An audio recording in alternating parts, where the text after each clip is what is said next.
A very warm welcome to my channel. This is UGC Education Paper 2 by Kanchan Gupta. So हमने जो topic last time cover किया है that was instructional technology, ICT and learning theories जो हैं, कैसे learning theories जो हैं उनका क्या यूसेज है इन गिविंग द इंस्ट्रक्शंस में, है ना। क्लासरूम इंस्ट्रक्शंस में जो लर्निंग थ्योरीज हम पढ़ तो लेते हैं but how we can apply in the class, वो हमने सीखा। अब हम सीखते हैं बिहेवियरिज्म, कॉग्निटिविज्म एंड कंस्ट्रक्टिविज्म में डिफरेंस क्या है, राइट। चलिए स्टार्ट करते हैं। सबसे पहले है बिहेवियरिज्म। ये फोकस करता है लर्नर क्या कर रहा है, proper response to a given stimuli. जो हम उसे स्टिमुलाई दे रहे हैं उसके लिए उसका क्या रिस्पॉन्स है, ये जानते हैं हम बिहेवियरिज्म में। कॉग्निटिविज्म जो है हमारे कॉग्निटिव यानी कि हमारे मेंटल प्रोसेस से रिलेट करता है। जो इन्फॉर्मेशन हमारे पास ऑलरेडी है हम उसमें क्या ऐड ऑन कर रहे हैं, राइट। हम उसमें क्या ऐड ऑन कर रहे हैं, वो इन्फॉर्मेशन किस तरीके से हमारे इंटरनल स्कीमा में जो है उसके साथ किस तरीके से मर्ज हो जाती है, वो है कॉग्निटिविज्म।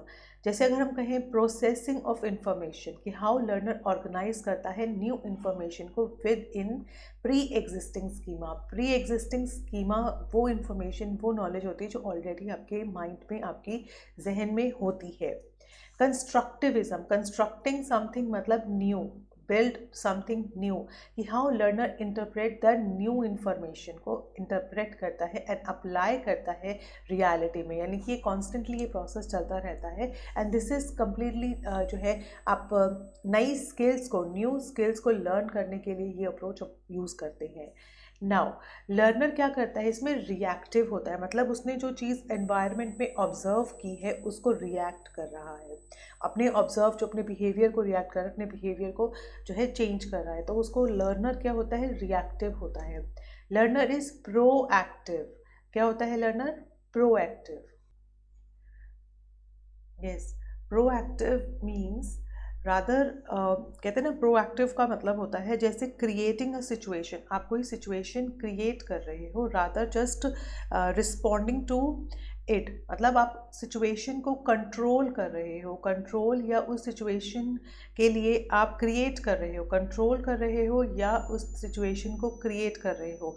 प्रोएक्टिव का मतलब होता है कि लर्नर जो चीज़ उसको दिखाई दे रही है सिर्फ उसके लिए रिस्पॉन्ड करने की बजाय उस सिचुएशन को कंट्रोल भी करता है, उस सिचुएशन में जो कुछ नया है उसको भी क्रिएट करता है।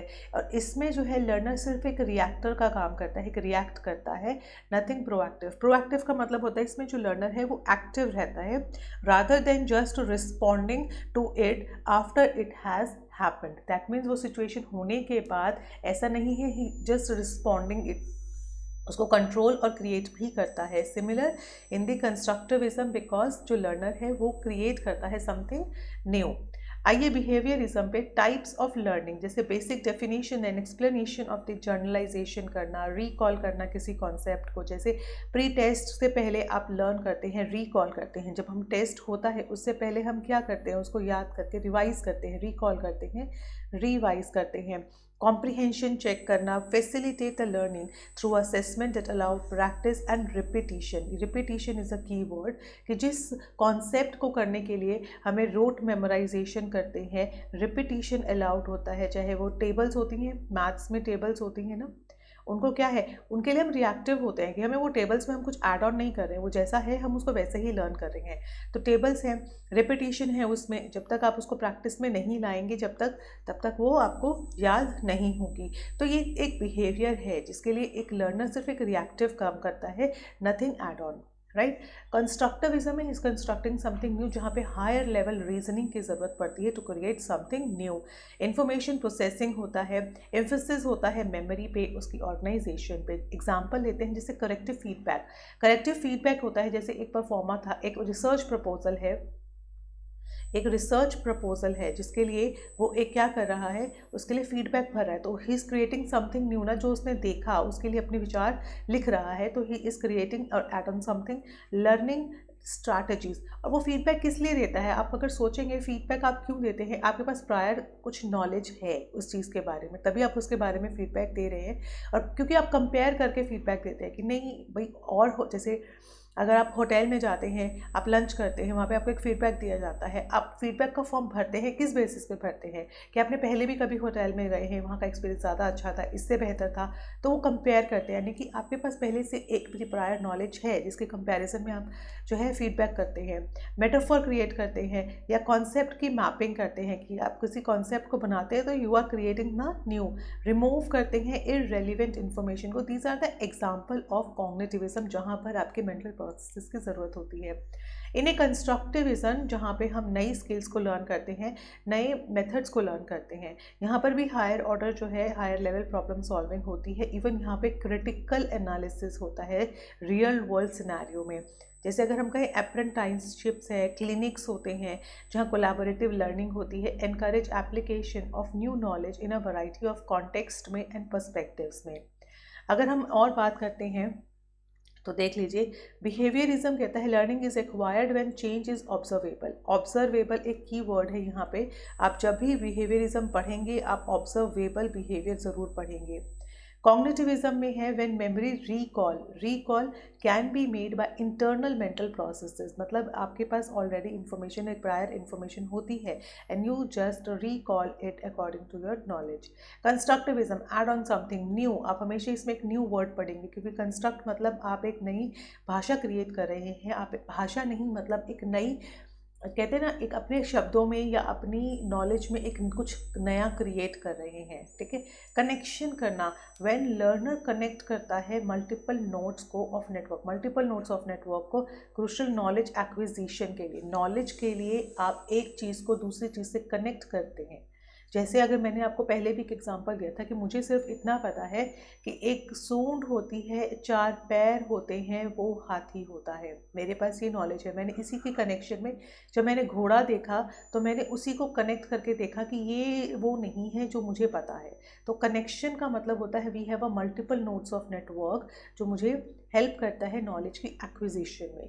Now moving on to the behaviourism कि changing the external environment encourage करने के लिए टू द नॉलेज। जब आपको नॉलेज गेन करना है तो हम एक्सटर्नल एनवायरनमेंट में चेंजेस करते हैं, जैसे एग्जाम्पल है MCQs है या ट्रेडिशनल जो लेक्चर्स हुआ करते थे, एंड कंडीशनिंग। जैसे मैंने आपको बताया इसमें जो लर्नर होता है वो क्या होता है, लर्नर इज रिएक्टिव होता है, मतलब सिर्फ वो रिएक्ट करता है, ठीक है।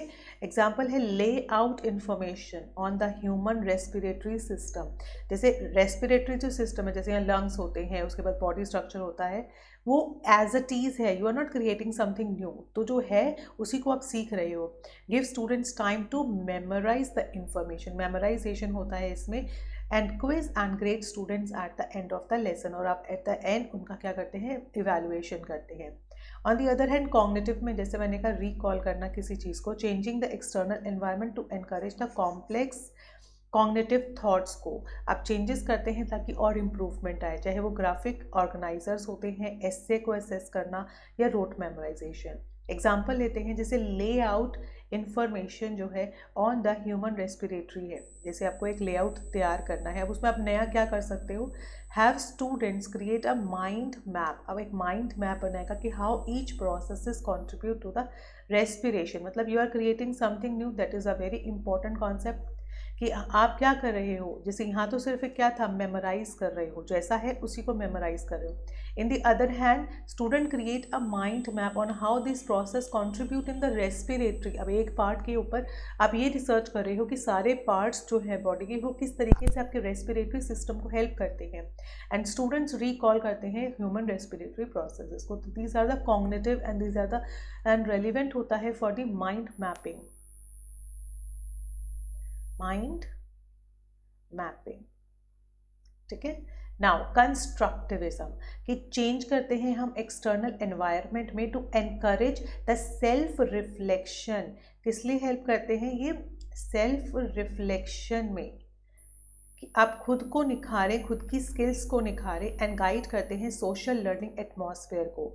स्कैफोल्डिंग, ग्रुप डिस्कशन, आप ग्रुप डिस्कशन करते हैं, इससे नए थॉट्स निकल के आते हैं। पर्सनल ओपिनियन शेयरिंग, क्या होता है, पर्सनल ओपिनियन शेयरिंग, मतलब आप अपने विचार जो पर्सनल ओपिनियन है उनको शेयर करते हो। यस, स्कैफोल्डिंग का मतलब होता है जैसे कि आपने, स्कैफोल्डिंग होता है कि बच्चों का जो कॉन्सेप्ट की एक होता है ना बच्चों का जो कॉन्सेप्ट है अगर आपको स्ट्रॉन्ग करना है, उससे पहले जो टीचर तैयारियां करती है उसको स्कैफोल्डिंग बोलते हैं। जैसे मुझे अगर फॉर एग्जांपल अगर मैं हेल्प लेती हूँ किसी कॉन्सेप्ट की क्लैरिटी के लिए, जो जो चीज़ें मैं यूज़ करती हूँ, जैसे इसमें 4 स्टेप्स आते हैं, मैं ज़्यादा डिटेल में नहीं जाऊँगी, लेकिन इसमें होता है मॉडल, गाइड करना, ठीक है, उसके बाद उसको ग्रेजुअली छोड़ देना बच्चे को, यानी कि उसको रिलीज कर देना बच्चे को ताकि वो अपनी मेंटल मैपिंग क्रिएट कर सके, एंड देन उसको इंडिपेंडेंट बनाना। इसका रीज़न ये है कि बच्चों को एक इंडिपेंडेंट लर्नर बनाने के लिए जिन जिन स्टेप्स को टीचर फॉलो करती है, जैसे पहले टीचर ने थोड़ी सी प्रॉम्प्टिंग की, ठीक है, थोड़ी सी प्रॉम्प्टिंग की, थोड़ी सी हेल्प की, उसके बाद टीचर ने बच्चे को खुद करने के लिए छोड़ दिया कि अब आप खुद करेंगे, और बच्चा धीरे धीरे इंडिपेंडेंट हो गया। तो वो एक स्कैफोल्डिंग तरीका होता है जिसमें बच्चों को इंडिपेंडेंटली लर्न करना सिखाया जाता है। इसमें वो कई तरीके के मेथड्स को यूज़ करती है, जैसे ग्राफिक ऑर्गेनाइजर यूज़ कर सकती है, विजुअल है, या रीडिंग तेज़ पढ़कर बच्चों के दिमाग में जो है काफ़ी इम्प्रेशन पड़ता है अगर आप रीडिंग करते हैं लाउडली, या कोई मॉडलिंग दिखाकर, या कोई मैप्स दिखाकर, या आप कह सकते हो कोई पीपीटीज चलाकर बच्चों को दे सकती है, कि अच्छे फीडबैक्स देकर बच्चों को जो है समझा सकती है। तो ये कई तरीके की स्कैफोल्डिंग तरीके होते हैं जो टीचर यूज़ करती है ताकि बच्चों के कॉन्सेप्ट स्ट्रॉन्ग हो जाए और वो इंडिपेंडेंट पढ़ लें। उसके बाद जैसे ask students on their opinion on how, देखिए आस्क स्टूडेंट्स, बच्चों से पूछना कि चलिए बताइए कि आप क्या समझते हैं रेस्पिरेटरी वर्क कैसे करता है। लेआउट इन्फॉर्मेशन ऑन हो, अब उसके बारे में एक लेआउट तैयार कीजिए। फिर से बच्चों से पूछिए ओपिनियन की how amphibian respiratory works in a group discussion. So ये आपने क्या किया, डिस्कशन किया, नए विचारों को वेलकम किया। कंस्ट्रक्ट मतलब फिर बच्चे अपना अपने व्यूज़ को कंस्ट्रक्ट करके बताएंगे। कनेक्शन करना, it facilitates the learning is tapping into notes and act as a guide into self directed learning. इसमें कंटेंट की शेयरिंग करना, पर्सनल लर्निंग करना, ग्रुप डिस्कशन करना। एग्जाम्पल लेते हैं, ask students to share helpful materials on human respiratory, कि बच्चों से कीजिए कि कौन कौन से मटेरियल हेल्प करते हैं हमारे रेस्पिरेटरी में, यानी कि कनेक्शन क्रिएट करना कि किस तरीके से हमारे लंग्स हमारे रेस्पिरेटरी सिस्टम को वर्क करते हैं, किस तरीके से किडनीज हैं, ये है, कोई रिलेशन है या नहीं है। तो इस तरीके से बच्चों को कनेक्शन करने के लिए बोला जाता है। Ask students to share their knowledge with each other and discuss करें thoughts of the students forum, और इसके बारे में डिस्कस करें ताकि और नॉलेज मिले। सो आई होप आपको ये सारी चीज़ें क्लियर हो गई होंगी। इफ़ स्टिल अगर आपको लगता है कोई पॉइंट छूट गया है तो आप मुझे प्लीज़ कमेंट सेक्शन में ज़रूर बताइएगा, और ये ज़रूर बताइए मेरे लेक्चर्स आपको कैसे लगते हैं। फीडबैक आपको हमेशा जो है आपकी टीचिंग को इम्प्रूव करता है, तो मुझे प्लीज़ आप फीडबैक ज़रूर दीजिएगा। So thank you so much guys, have a nice day. और जाने से पहले प्लीज़ मेरे चैनल को सब्सक्राइब कर दीजिएगा for more coming up videos. Thank you so much guys, have a nice day.